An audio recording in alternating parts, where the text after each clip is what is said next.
Hi, we continue with our basic care and comfort integrity. Question number 11. The nurse is taking care of an elderly client with left-sided heart failure. Which of the following are the most appropriate nursing intervention to reduce the workload of the heart and to promote comfort and rest? Select all that apply. This is a SATA question.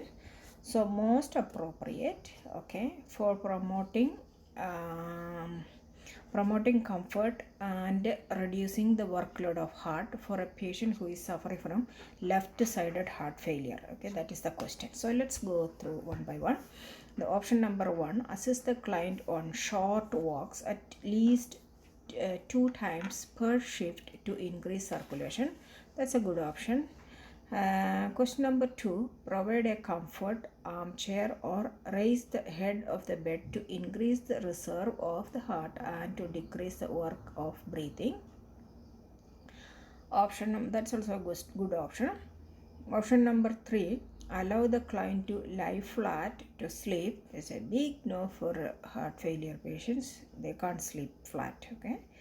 Option number 4, help the client walk to the bathroom rather than using a bedside commodes. That may be a no because that needs a lot of energy for going to washroom. I think for me it is 1 and 2 option is correct. Let's go to the rationale what the book says. Okay. 11, yes, that what I said is correct. Taking short walks may provide distraction and increase mobility, circulation and overall well-being if tolerated. That's option number 1 was correct. Option 2, allowing the client to sit in an armchair makes it easier to breathe and is a safe alternative to an armless chair. It is also helpful to have the client raise the head of the bed when sleeping or napping. So these are appropriate for a client with left-sided heart failure. Why option 3 is wrong? Let's see. A client in left-sided heart failure most likely will not tolerate lying flat. So this would not promote sleep and rest in this position. So instead of comfort, it will be discomfort for the patient. Okay. And option number 4, why it's wrong? A bedside commode would reduce the work of getting to the bathroom and it should be used. So if patient is walking to washroom, that is more workload on heart. So a bedside commode is a better option. Okay. So question number 12. The nurse is instructing a male client on the proper use of crutches for an ankle injury. He will be required to be non-weight bearing for 4 to 6 weeks. Which of the following crutch gaits should the nurse teach this client for safe ambulation? So here the key points are the client is going to use crutches. Okay. So non-weight bearing for 4 to 6 weeks. That is a key point you have to keep it in mind. And now the instructions. Okay. So which one? The 2-point gait, or so option 2 is 3-point gait. Third option is the 4-point gait. Fourth is none. There is no special gait for crutch training. So that is absolute no. The fourth option is there is special gait, okay, for crutch training. So let's go through the options. Question number 12 options. So first option, the 2-point gait is an advanced 4-point gait and allows for faster ambulation with minimal support. So this is something advanced of the 4-point gait. Means if 2-point is 2-point is much advanced. So no, here non-weight bearing we have to look something else then. The option number 2 is the correct one. 3-point gait is the safest to use when one leg is injured. When one leg is injured, so 3-point is the best one to use it. Both the crutches and the injured leg move forward. So what moves first is both the crutches plus the injured leg. Okay, so the weight is bearing on the crutches. Okay, then you swing the unaffected leg. Then next one. Then followed by the swinging the stronger lower extremity as the rest of the body weight is placed on the crutches. Okay, so then first the 2 crutches plus the affected affected limb, the lower limb, then followed by the that, and when the strong leg is moving, that is the last move you are taking. Okay, so when the strong leg is moving, the weight is on both the crutches. Okay, it is how it is, the gait is for the crutches using. The option number 3, why it is wrong? The 4-point gait is used as a slow and stable gait for those who can bear weight on each leg. So the 4-point is used the person who, because this we need what non-weight bearing. Okay, if the person can bear weight on both the legs, in that case you are using 4 points. Okay. Option 4 is wrong. Why? Gait training is part of client education when crutches or adaptive equipment is used for ambulation. What they said, it was no, it is a part. Okay, so that's it. So question number 13. The nurse is working in an extended care facility when a nursing assistive personnel reports that an elderly client is crying in pain. The nurse finds the client in the bathroom reporting severe constipation. What would be the appropriate order of nursing intervention to assist this client with this immediate elimination needs? All options must be used. So here all options are correct, all you have to use it. So here what is that immediate action? Okay, immediate action, what the elimination, immediate elimination need we have to meet for this patient. So let's see. The option 1 is offer oral fluid to ease the constipation. You are offering, is that something emergency intervention you are doing here? Or you are giving fluids, but that may affect, it may take some time to, yeah, of course that is not the first priority. Then here, notify the physician. The patient is in too much pain and is sitting in the toilet, so you need further assessment and something you have to do here before informing the physician. I think so. And option number 3, offer PRN medication orally if ordered. Even there is any medication ordered, it is not going to affect immediately because the patient is in pain and he's crying there. Okay, immediate elimination.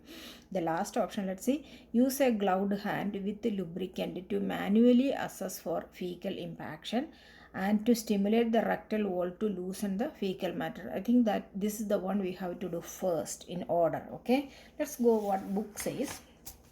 13 is 13, yes, as I said, that is the first order. For option number 4th is the first one you have to do. That is, the first nursing intervention should be manual assessment and removal of the fecal impaction. This will offer immediate relief while helping to assess what needs to be relayed to the physician. Okay, so the second step should be option 3, that is PRN medication do not offer immediate relief and may not be effective if the impaction is solid.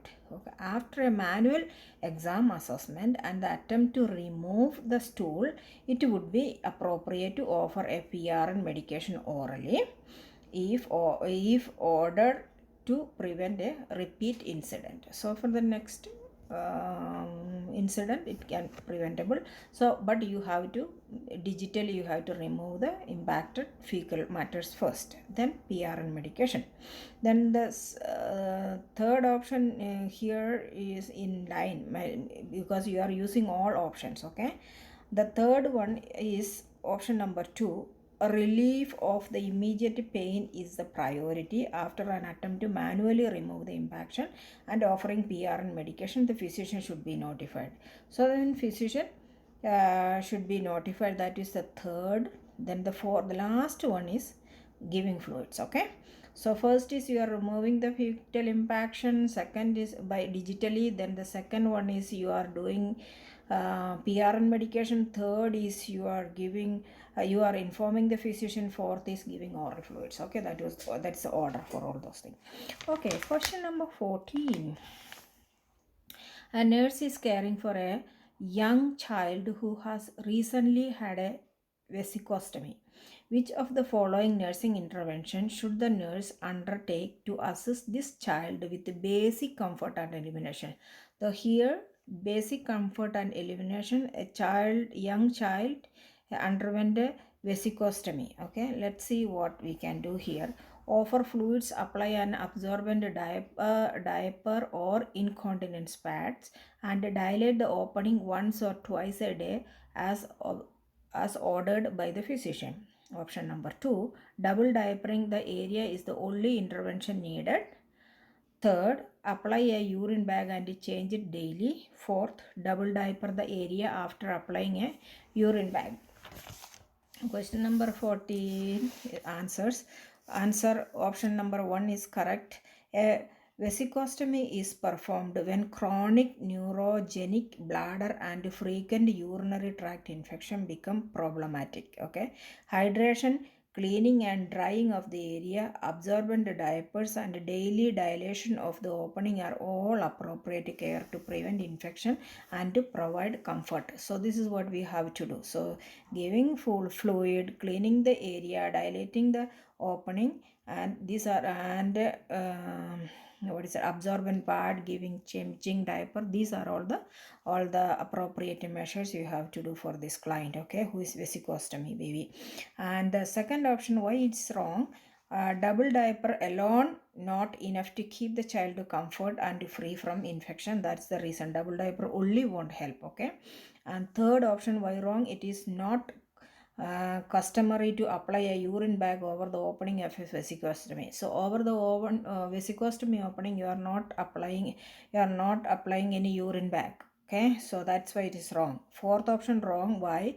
The addition of urine bag to double diaper will not keep the child comfortable and free from infection. Urine bag, of course, we said no, we are not applying, so that means it's a wrong answer. Okay. Question number 15. A client who has chronic pain asks the nurse about alternative therapy in conjunction with traditional treatment. Which of the following forms of alternative therapy could the nurse provide for this client? So there are lots of alternative therapies. So let's go through what are the things. So option number 1 is music therapy or guided imagery. Second option is acupuncture. Fourth is Kegel exercise. Third is Kegel exercise. Fourth is none. Nurse do not participate in providing alternative treatments. Let's see what are the options in the here, correct options. The answer, first option is the correct option. The one is music therapy and guided imagery have been proven to increase a client's ability to perform activities of daily living by helping to focus on something other than pain. So if the patient is in pain, listening to music or guided imagery and distracting the attention and telling the patient to think something which is a pleasant, imagine a picture or a scene or something he had in his life, just distracting the attention, diverting the attention. Okay, the option 2 is wrong because acupuncture must be performed by a skilled practitioner and is not done by a nurse. Okay. Third is Kegel exercises are done independently by the client to tighten the muscle of pelvic floor. They do not provide pain relief. Okay, this is something the patient has to do. The fourth option, why it is wrong, nurses may participate in many forms of alternative therapy as nursing intervention when trained properly. Okay, nurse we do during nursing, we do practice these therapies also. We participate in this. Nurses may participate in many forms of alternative therapies as nursing intervention when trained properly. Okay, when you get a proper training in nursing, you are also becoming a part of this alternative therapies and you are learning this too. Okay, question number, the nurse is taking care of an adult client with a fractured femur who must be maintained in traction for several days before surgical intervention can take place. So the client has several abrasions, his hair is dirty, and he has healing wounds in his mouth. Which of the following nursing intervention should the nurse use in caring for the personal hygiene of this client? So what is the problem here? You are going to give caring for this patient for his personal hygiene. Okay, what he has a fractured femur and he has a traction for several days before he is going for the surgical intervention. So Yes, so many several abrasions are there. His hair is dirty and he has a healing wound in his mouth. So first option is place everything within the reach of client so he can bath himself. No, I don't think he can do. He has so many problems and he has a traction in place too. Yeah. So that's a big no, I think. Option number one. Option two, assist with a bed bath with teeth brushing and by washing his hair with soap and water or a non shampoo product for bed bound clients. Option number three, allow a family member to bath the client. 4. Option offer an oral rinse for hygiene but postpone the bath until a later time due to the traction. So let's go and see what book says. Option number 2 is the correct option. The correct assisting with the bath allows inspection of the skin for any pressure areas. Gentle teeth brushing and hair cleaning are nursing measures and promote comfort while maintaining the traction. Option number 1 is wrong. Why? The client may be able to do some of his bath, but it should not be possible for him to cleanse his own back and other areas while maintaining traction. Option number 3 is wrong because a family member should not be responsible for inspecting the skin and maintaining the traction. These are nursing responsibility. That is the reason it's wrong. So you are not assigning a family member to inspect or inspect the skin, because during the care you are inspecting the integrity of the skin. Is there any pressure ulcer, something is developed for this patient because the patient is on traction. Then fourth option is wrong. Oral care is important but the bath should not be postponed and can easily be done with a client interaction. It will promote comfort and healing. So our purpose is promoting comfort and healing for this patient, so you are not supposed to postpone. Okay. Question number 17. The nurse is taking care of an adult client with a long bone fracture. The nurse encourages the client to move fingers and toes hourly, to change position slightly every hour, and to eat high iron food as part of balanced diet. Which of the following foods or beverages should the nurse advise the client to avoid while on bed rest? So the option number 1 is fruit juices. Second is large amount of milk or milk product. Fourth is cranberry juice cocktail. Fourth is no need to avoid any food while on the bed rest. Let's see what is the patient has to avoid here. Of course, one option will be correct here. Let's go and see which one is the correct option here. So fruit juices can be taken while on bed rest. So the patient is supposed to take fruits because there is lots of vitamin C in that. That will promote healing. Okay. So then option number 2 is the correct answer for this, but it's wrong this time, because they should avoid. So the correct option here, too much milk increases the demand on the kidneys to excrete calcium and lead to kidney stones. That is the reason the patient is bed bound should not take too much of milk or milk product, because there are lots of calcium will be getting out from the body, and that is too much load on kidney to excrete it. That's the reason. Then if not excreted, so it will form as kidney stones, and it will form kidney stones. That will be another problem for this patient, so they should avoid too much of milk and milk product. Okay. Cranberry juice can be taken while on bed rest and also aids in prevention of urinary tract infection. That's the reason. Yes, the patient should encouraged to take cranberry juice. Then fourth option is recommended for this patient is some food should be avoided or limited while on the bed rest. For instance, milk and milk product should be avoided or limited while on bed rest to avoid kidney stone formation. Okay, so that is the one not recommended, milk and milk product too much. Okay, question number 18. A nurse working in an outpatient clinic has the opportunity to teach an insulin dependent client. Which of the following topic would be most appropriate for the nurse to include when teaching personal hygiene? So it's an insulin dependent patient and most appropriate teaching, okay? Personal hygiene. So oral care is not a top priority. That is the first option given here. Second is hair care is the most important part of personal hygiene for the diabetic client. Third option is it is most important to keep skin clean and dry and especially the feet.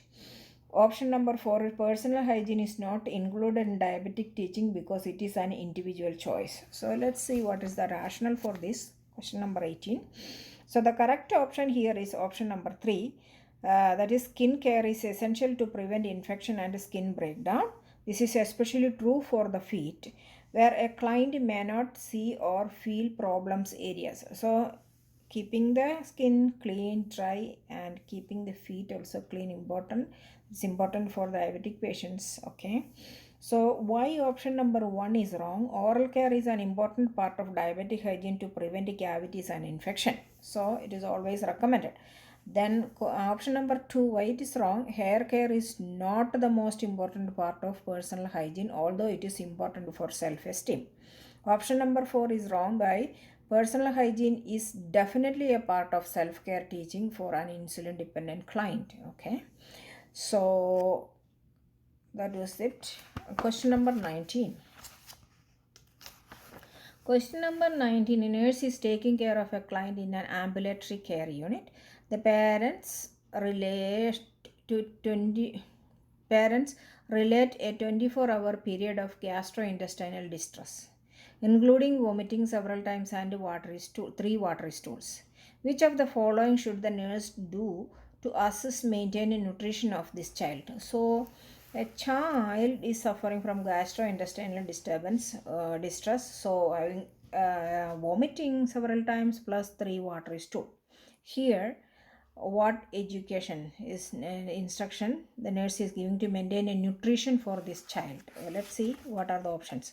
First, educate the parents on the signs of dehydration and the slow introduction of fluids to rehydrate the child. That's the first option. Option number 2, offer no advice to the parents other than to suggest parents offer whatever food the child feel like taking. Option number 3, encourage the parents to offer the child milk products for the vitamins and rehydration. Option number 4, encourage the parents to offer solid food to improve the nutritional status quickly. Let's see what the book says. 19, the answer first option is the correct option. That is, signs of rehydration would be part of parental teaching. So you have to teach the parents what are the dehydration signs, okay? Then and a slow introduction of clear liquids advancing to other liquids is appropriate. So tell them to slowly start, okay, and as the way child tolerates, go slowly, okay, introducing of fluids, okay. So you have to instruct and you must teach them what are the signs and symptoms of a dehydration. Okay, then second option is wrong. It would not be appropriate for the nurse to suggest that the parents offer whatever food the child feels like taking without first educating the parents about the sign of dehydration. Okay, so first it's not the right way of telling them to give anything to your child whatever the child likes. No, you have to instruct them, you have to teach them what are the signs of dehydration and how to deal with it, okay, first. Third option is milk product would not be the first type of fluids offered for a child who has been vomiting due to how irritating milk can be on the digestive system. So milk is not an option for a child who is vomiting. Gastrointestinal disturbed patient is not recommended this form of diet. So that may cause further irritation to GI tract. Okay, question number the option number 4, why it is wrong. Solid food are introduced later after liquids are offered over several hours once vomiting has stopped. So once the vomiting is stopped, it's slowly as the child tolerates. First, starting with the clear fluids, then to the little high thick fluid like that, full, then soft, like that. You can advance as the child tolerates, not introducing solid initially. Okay. So question number 20. An 11-pound, 5 kg infant is nothing per oral after a minor surgical procedure. What would be the appropriate rate of infusion of intravenous fluids if the physician orders fluids to run at 15 ml per kg per day? Record your answer using 1 decimal place. Okay, this one is the baby weight is 5 kilograms and the recommended is 15 milliliter per kg per day. So you are multiplying the weight with the ml per kg. That means 5 into 15, I think it's 75. Then you divide by 24. So per hour, how many ml you have to give, you will get. So that's it. Multiply 5 kg by 15 kg. This equals 75 ml. Then divide 75 by 24 hours in a day to arrive at the answer of 3.1 ml per hour. The nurse would run the IV at 3.1 ml per hour over 24 hours to get the ordered amount of fluids. So that was easy peasy. Okay, 21. An adult diagnosed with pancreatic cancer is having a consultation with the nurse about nutrition and hydration. Which of the following suggestions might the nurse include when providing education to this client? This client is having pancreatic cancer. Okay, nutrition and hydration is our focus here. Okay, so what are the nurses education suggestions here? Okay, so the first option is drink clear water, progress diet rapidly as tolerated and weigh daily. Puree food, option number 2, puree foods, choose low protein food for easier digestion and weigh weekly. Option 3, take herbal therapies, avoid vitamins and don't monitor weight. Fourth option is use spices to stimulate taste buds, eat cool foods to decrease odor, and eat small but frequent high protein and high carbohydrate meals. So let's see what are the options. So here the option 4 is the correct option. How it is correct? Let's see. Flavored food high in both protein and carbohydrate will help in increasing caloric intake.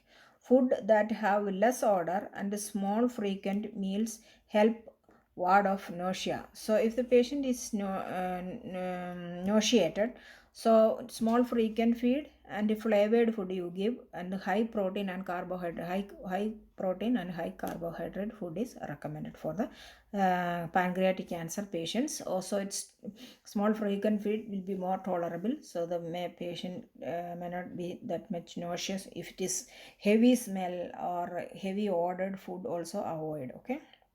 And why was question option number 1 was wrong? It is more appropriate to progress the diet slowly to avoid nausea and vomiting. That's the reason it was wrong. Option number 2 wrong. Pureed food may cause nausea and gagging. Low protein food do not offer enough nutrients and daily weigh are the norm. So in this the patient with the pancreatic cancer, we have to weigh that patient daily. Okay, and enough adequate calories should go. So pureed food the patient may not get and low protein is not recommended. It's high protein is recommended, and pureed food may cause nausea and gagging. So that's the reason it's not recommended for pancreatic cancer patients.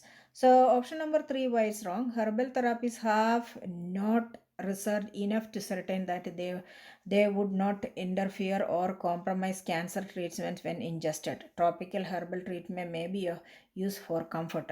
So there is no enough support or research stating that may or help or interfere with the cancer treatment. So it is herbal therapies are not recommended.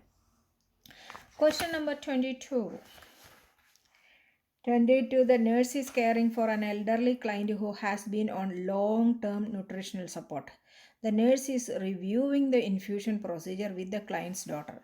The nurse states, which of the following as the rationale for removing the formula from the refrigerator and infusing it through the gastrostomy tube at room temperature. So here this client is on long-term nutritional support. So nurse is reviewing the procedure with the client's daughter, why she has to remove formula from the fridge ahead of time and making to room temperature before giving to the client. Okay, that is the reason why it has to be removed and brought to the room temperature. Why? First option is the formula tastes better at room temperature. Second option is this method will be the least likely to give your father gastric discomfort. Third option is there is no need to bring the formula to room temperature. Fourth is room temperature prepared formula reduces aspiration. Let's see what is the correct option here. The correct option here is option number 2. Cold formula through the G tube can cause discomfort and cramping. That is the reason you remove from the refrigerator, keep it in the room temperature, bring it to the room temperature, then administer. Okay, otherwise it may cause discomfort and cramping for the client. So the first option is wrong. Why? There would not be taste or formula given through. So the formula is given through the GI tube. So patient won't give any taste. Okay, it's not touching to the taste buds to feel any taste in the mouth. Okay, option 3 is wrong. The most appropriate for the comfort of the client to bring the formula to room temperature before administering. That is the correct. Okay, so option 4 is temperature has nothing to do with the risk of aspiration. So that's why that was wrong. Okay, 23 is a nurse is working with a middle-aged female after a knee injury. Ambulation is still difficult for the client, and the physical therapist has suggested the client use a cane. The nurse states which of the following with respect to using a cane rather than a walker for this injury. So this patient is going to use cane. So cane versus walker. Why? Okay, so let's see. The option number 1, the cane is just a reminder to use good posture. Option number 2, the cane can be more dangerous than helpful, and another type of passive devices should be considered for this client. Option number 3, the cane will help with the fatigue while assisting the client with balance and support. Fourth, the cane doesn't offer any relief on weight bearing joints. So let's see what is the correct option.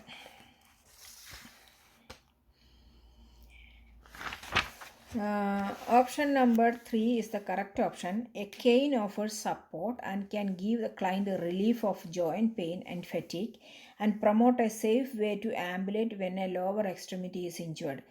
Lower extremity is injured, that gives more support and a relief for patients. Okay. And a relief to the joint pain and fatigue and promote a safe way to ambulate when lower extremity is injured. So option number 1 is wrong. The cane is not used as a reminder for good posture. It is used for comfort and support. This is not a reminder for a good posture. Okay, it is used for comfort and support. Option number 2 is wrong. Why? The cane is safe when used properly. When the cane, if you are using cane, if used properly, that is very safe. Option number 4 is wrong. A cane does offer relief on a weight-bearing joints when used properly. So they said it doesn't, but it does offer relief. Okay. So 24. Now the nurse is preparing for a pediatric trauma admission in which traction will be applied to immobilize a femur fracture for a child. The nurse reviews the forms of traction and the purposes of each before gathering equipments prior to the child's arrival. Match the type of traction on the left with the type of injury or indication on the right. All option must be used. So we are going to look into this child is this one. I think it's not much related to the case scenario what is given. So we here answering you need to know what are the different types of tractions and the indication of use this one. So the option number 1 is Bryan's traction, 2 is Russell's traction, third is 90-degree traction, fourth is Buck's traction, fifth is cervical traction. So where is Bryan's traction used? So that is used in children younger than age 2 to reduce femur fracture or stabilize hip. That is where the Bryan's traction is used for under age for in younger children less than 2 years old for reduce femur fracture or stabilize hips. That's Bryan's traction used. Russell's traction, that is used for maybe reduce fracture of the hip or femur. That is Russell's traction. Okay, used for fracture of the hip, reduce may reduce fracture of the hip or femur. So 90-degree traction is used for femur if skin traction isn't suitable. Okay, when skin traction is not suitable, in that case it is used on the femur, 90-degree traction. The fourth one is Buck's traction. Buck's traction is used for temporarily immobilize a fractured leg. If the leg is fractured, that is just for a temporary immobilization it is used. Okay, fifth one is cervical traction. It stabilizes a spinal fracture or muscle spasm. Okay, that's for cervical traction. So Bryan's, Russell's 90-degree traction, Buck's traction and cervical traction. Bryan's under 2 years for a femur and femur fracture and stabilizes hip. Russell's is reduces the fracture of a hip of femur. Then 90-degree when there is no skin traction available for use as femur, and the Buck's traction is used for femur, then that is for temporary immobilization of leg fracture, and cervical traction is for spinal fracture and muscle spasm. Okay, 25. It is important to evaluate pain in neonate. Look at the chart below. What would the pain score for an infant with a high-pitched cry, oxygen saturation 96, a grimace and a frequent period of wakefulness? So the pain score, you based on the baby's behavior expression, you are going to take a score of this one. So here its score is given like 0, 1 and 2, the scores, and the categories are given: crying, requires oxygen, expression and sleeplessness. So crying 0, then in the crying category, high pitched, if a high pitched cry, that score 1, inconsolable, that score 2. Requires oxygen, no oxygen, that is 0, less than 30%, that is 1, more than 30%, that is 2. For the expression, if no expression, then that is 0. Grimace, that is 1. Then grimace / grunt, that score 2. Sleeplessness, sleepless, that is no sleepless, no, that is 0. Wakes frequently, that is 1. The always awake is 2. So here this child is having high pitched cry. High pitched cry score 1. Okay. Then oxygen saturation 96%. So oxygen is not required. So that score 0 because not on oxygen. So 1 we got. Grimace is 1. Okay, another 1. Then and frequent periods of wakefulness frequently, that is 1. So it's 1 plus 0 plus 1 plus 1. That makes a score of 3. Okay. So this baby's pain score is 3. That's correct. Okay, I think that's it. That's all from this chapter. So I'll see you within some other chapter next time. Thanks for watching.